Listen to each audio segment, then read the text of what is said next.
সাথে আমাকে কমেন্ট করে জানাবেন আপনারা একটা গোটা সপ্তাহে বাচ্চাকে কদিন চিকেন খাইয়ে থাকে। হ্যালো ভিউয়ার্স, কেমন আছেন আপনারা সবাই? লেটস টক অ্যাবাউট চ্যানেল আপনাদের প্রত্যেককে অনেক অনেক ওয়েলকাম। আজকে আমি আপনাদের সাথে শেয়ার করব বাচ্চাদের জন্য weight gaining healthy lunch item কী কী হতে পারে সেই সম্পর্কে বেশ কিছু ইনফরমেশন। আপনারা ভিডিওটা দেখতে থাকুন, আইটেমগুলোর নাম আপনারা জেনে রাখুন, তাহলে কী হবে একটা সপ্তাহে ঘুরিয়ে ফিরে সেই সমস্ত আইটেমগুলো যদি বানিয়ে বানিয়ে বাচ্চাদেরকে খাওয়াতে পারেন, তাহলে বাচ্চাদের ওই একটা সপ্তাহে লাঞ্চের মধ্যে ভ্যারাইটিও আসবে এবং পরের সপ্তাহে আবার সেগুলোকে ঘুরিয়ে ফিরিয়ে রিপিট করবেন। তাহলে টানা কিন্তু বাচ্চারা বিভিন্ন টাইপের খাবার পাল্টে পাল্টে খেতে পারবে এবং বাচ্চাদের ওয়েট গেইনও হবে ভালোভাবে, মানে বাচ্চাদের ওজনও বাড়বে খুব ভালোভাবে। তো চলুন উইদাউট এনি ফার্দার ডিলে আজকে ভিডিওটা স্টার্ট করি।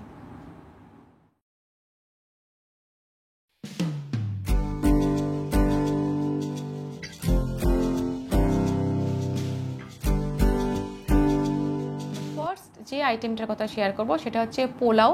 এই পোলাওটা আপনি আপনার বাচ্চার জন্য বানাতে পারেন ঘি দিয়ে এবং বিভিন্ন রকমের সবজি অ্যাড করে।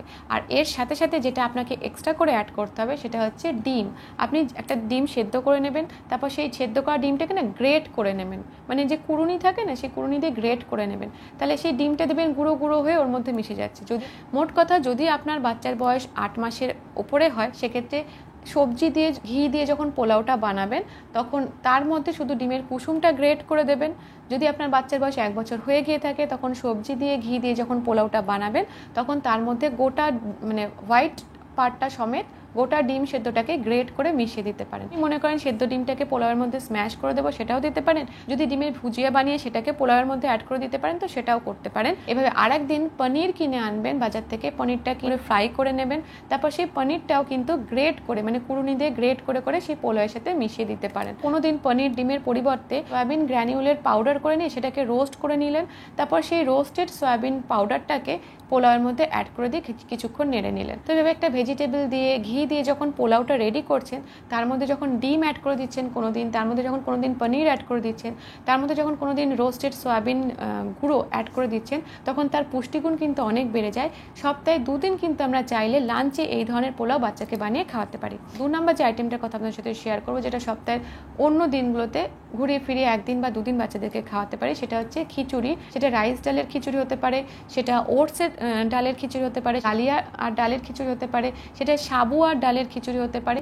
এই যেভাবে আপনি ডাল দিয়ে খিচুড়ি বানান না কেন, তার সাথে সাথে কিছু সবজি অ্যাড করে দিন এবং ঘি অ্যাড করে দিন। যখন আপনি এইভাবে খিচুড়িটা বানিয়ে ফেললেন, তখন বাচ্চার বয়স 8 মাস হয়ে গেলে তার মধ্যে ডিমের যে কুসুমটা আছে, সেদ্ধ ডিমের কুসুমটা ভালো করে স্ম্যাশ করে দিন। এবার বাচ্চা 11 মাসের বড় হলে সেক্ষেত্রে বাচ্চাদের জন্য যখন এরকম ধরনের কোনো এক টাইপের খিচুড়ি বানাবেন, সবজি দিয়ে ঘি দিয়ে, রাইস ডালের খিচুড়ি হোক বা ওটস ডালের খিচুড়ি হোক বা ডালিয়া ডালের খিচুড়ি হোক বা সাবু ডালের খিচুড়ি হোক, যাই হোক না কেন, এভাবে সবজি দিয়ে ঘি দিয়ে যখন খিচুড়িটা বানাবেন, তার মধ্যে বাচ্চার জন্য যে মাছটা তৈরি করা হয় নরম নরম করে, মাছ সেদ্ধ করে ঝোলের মাছটা তুলে নিয়ে সেই মাছটাকে খিচুড়ির মধ্যে কাঁটা ছাড়িয়ে কাঁটা বেছে ভালো করে স্ম্যাশ করে দিন। এভাবে ডিম স্ম্যাশ করার ফলে, মাছ স্ম্যাশ করে দেওয়ার ফলে সেটার পুষ্টিগুণ কিন্তু, এই খিচুড়ি পুষ্টিগুণ কিন্তু তাতে অনেকটাই বেড়ে যায়। তো এইভাবে আমরা যদি বাচ্চাদেরকে খিচুড়ি বানিয়ে সপ্তাহে 2 দিন খাওয়াতে পারি, সেটাও কিন্তু বাচ্চাদের হেলদি ওয়েট গেইন করতে ভীষণ ভালো সাহায্য করে থাকে।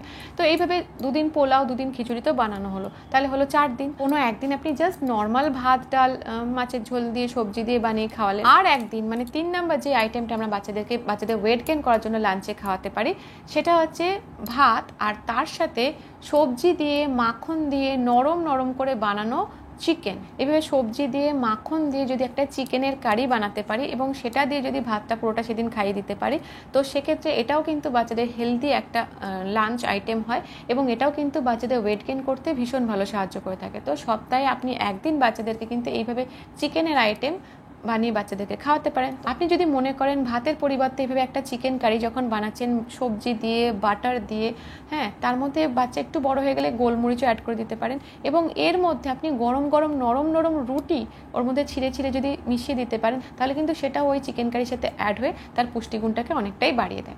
এবার মোটামুটি 5 থেকে 6 দিন আমরা এই আইটেমগুলোকে ঘুরে ফিরে খাওয়াতে পারি।